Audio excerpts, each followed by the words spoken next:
di channel Belajar Hukum bersama gue Ogi dan Randy. apa kabar men? I'm fine, thank you. Akhirnya kita bertemu lagi di channel Belajar Hukum di episode berikutnya. Hari ini sudah ada pertanyaan menunggu lu nih kan? Wah, pertanyaan lu menunggu gue. Iya. Kebetulan respon dari episode kemarin signifikan. Thank you. Seperti biasa ada pertanyaan dari viewers kita. Ya? Apa itu pertanyaannya? Ada pertanyaan terkait dengan pekerjaan. Wih, pekerjaan. Ada apa dengan pekerjaan? Tapi anyway, gua mau ucapin terima kasih dulu buat viewers yang udah respon positif. Thank you ya Yang udah viewers. like, subscribe, dan komen. Jangan lupa di share supaya kita tetap berkarya. Berkarya bahasanya. Berkarya. Thank you Kita ya, nggak Pak. berdua ya, kita nggak berdua, kita bersama tim Belajar Hukum Kue. Rencana kita konsisten. Jadi ada pertanyaan nih Ren dari viewers kita ya. Wih, pertanyaan lagi nih. Iya. Tanya dong, cewek apa cowok? Pengen sih cewek. Itu yang nanya viewersnya cewek apa cowok gitu? Salah, itu masih nanya. Wah cewek ada urusan aneh. Gimana tuh pertanyaannya kira-kira? Wah cewek ada urusan aneh. Cuma kita nggak berdiskriminasi. Cewek cowok boleh bertanya. Tapi kebetulan sekarang yang nanya perempuan. Seperti Biasa. request lo. Iya. Gue nggak pernah request deh.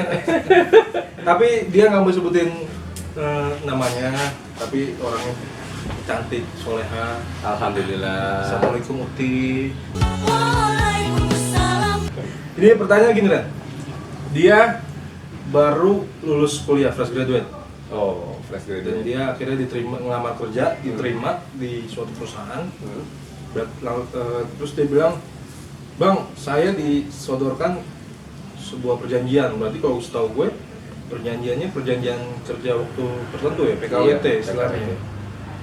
Dan dia nanya, ketika dia melakukan tanda tangan, tidak ada materai, dan pertanyaannya, sah apa enggak itu Ren?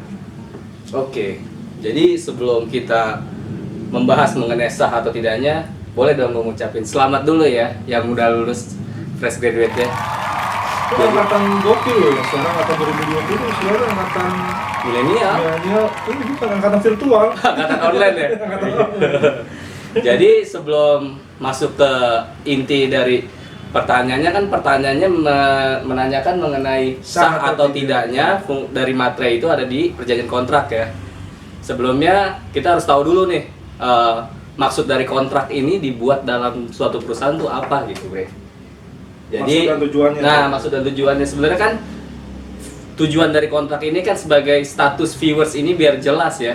Artinya di situ tertera jabatan mengikat dia sebagai apa gitu. calon karyawannya. Calon karyawannya kan karena di dalam kontrak itu ada jabatan dia, ada take home pay dia yang dia dapat, ya kan, ada insentif dia dapat, lemburnya dan segala macam. Coba bayangkan kalau nggak ada kontrak di dalam suatu perusahaan, apa yang menjadi status si pekerja itu, yang viewers di sini kan jadi statusnya apa, dia bingung gitu di perusahaan.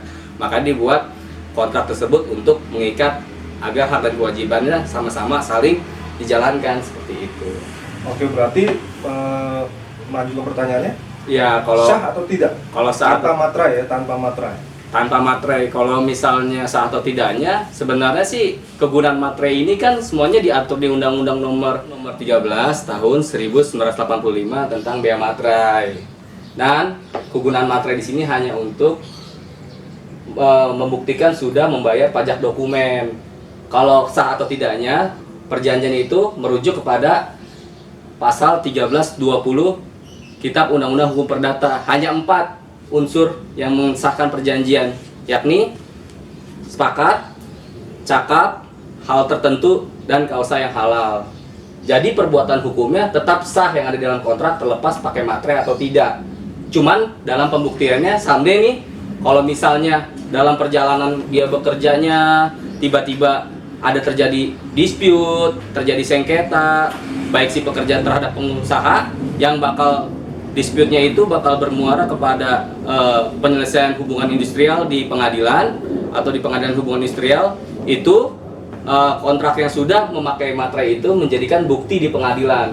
Tetapi materai tersebut bisa di negligence di kemudian, atau dia menjadikan bukti tapi di negligence di kantor pos di kemudian. Jadi seperti itu penjelasannya. Mungkin kalau pandangan gue, materai itu seperti kemasan yang meyakinkan ya, Ren ya. Maksudnya dari perusahaan itu salah satu bukti sah dia sudah melakukan kesepakatan, terlepas ada dan tidak mungkin ya.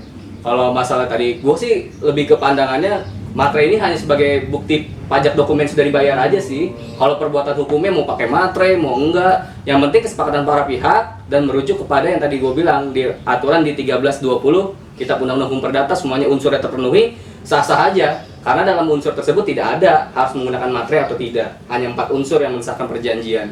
Jadi seperti itu. Perjanjian itu dasarnya kesepakatan. Yap, kesepakatan para pihak tanpa adanya paksaan dan lain-lain. Tapi common mistake-nya nih, kita terkadang udah dikasih perjanjian, senang dong enggak? Iya. Gua kerja, nah kita baca. Kesalahan-kesalahan Iya. mungkin yang terjadi selama ini, gua rasa di situ banyak yang yang penting gua terima kerjanya ya, dapat gaji ya. Euforianya udah senang duluan ya. Oh, udah kerja udah. Alhamdulillah ya kan, apalagi lagi situasi kayak gini ya kan. Jadi saran gue, mau setebal apapun tuh kontrak ya kan, mau redaksinya sebanyak apapun, baca tetap kontraknya, karena itu yang bakal menjadi jalan buat kedepannya si viewers ini atau teman-teman untuk bekerja ke depannya ya kan. Kalau misalnya kesulitan nih dalam menafsirkan apa sih sebenarnya kontrak-kontraknya itu, atau mungkin apa sih harus gue lakuin dan apa hak-hak yang gue terima di dalam kontrak itu, minta aja pendampingan di bagian hukum di perusahaannya gitu. Biasanya ada tuh, ada tim legalnya atau mungkin HR-nya untuk dampingi dia atau dampingin si viewers ini untuk dia lebih memahami penafsiran kontrak. Ya pokoknya yang mendampinginya itu setidaknya ngerti tentang hukum atau berlatar belakang disiplin ilmu hukum atau sarjana hukum nantinya.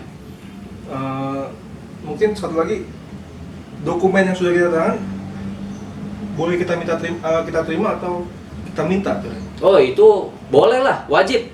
Jadi dokumen ini kan biasanya perjanjian dibuat dua rangkap. Satu rangkapnya buat si perusahaan, satu rangkapnya lagi buat si calon pekerja ini kan, atau mungkin yang bekerja di perusahaan tersebut. Itu menjadi yang tadi gue bilang, buat menjadi bukti atau dasar status dari si viewers ini untuk bekerja di suatu perusahaan tersebut. Jadi teman-teman, buat viewers kita yang bertanya tadi, jangan lupa untuk minta kopinya, soft kopinya, atau soft file atau kopinya supaya kita pegang ya. Iya.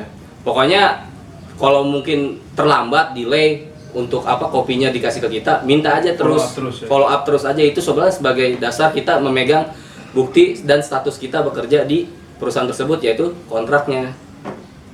Oke, menarik sekali nih pembahasan kita, pembelajaran kita hari ini tentang status bagaimana kita proses dalam melakukan perjanjian kerja.